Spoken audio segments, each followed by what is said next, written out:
to read an statement on the behalf of Komal Party of Iran in Kurdistan in order to support the political and ideological prisoners in Iran.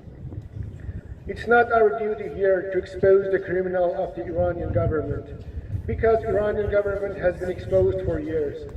It's not the duty of Amnesty International to express sympathy for bereaved mothers, because nothing can alleviate the pain of bereaved mothers.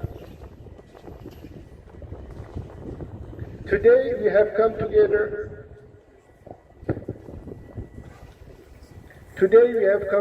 while the capacity of Iran's prison have been filled since many years ago. The statistics of human rights organizations prove that the religious government of Iran is most criminal government of the century.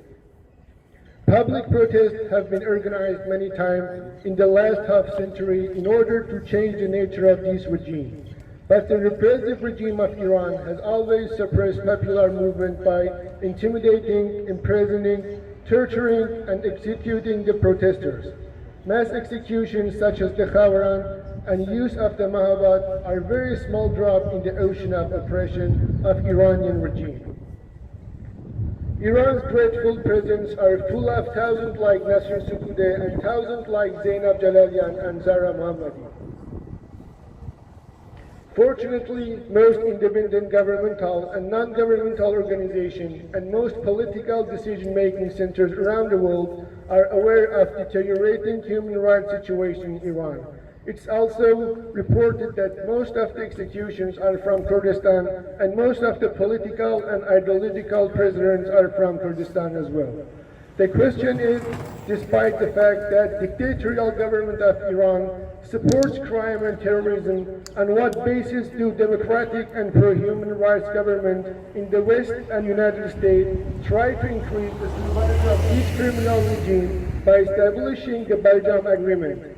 The agreement, which does not refer to political and ideological prisoners, also does not refer to the daily execution of Iranian people and to human rights in general. Today we have come together to tell the International Security Assistance Force the historic duty all of us in the face of the dictatorial regime is to try to free Iranian people from this criminal.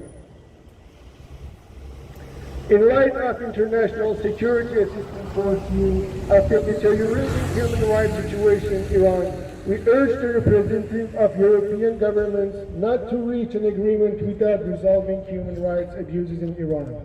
Otherwise, it will lead to the selection of torture and killing as well as spread of international terrorism.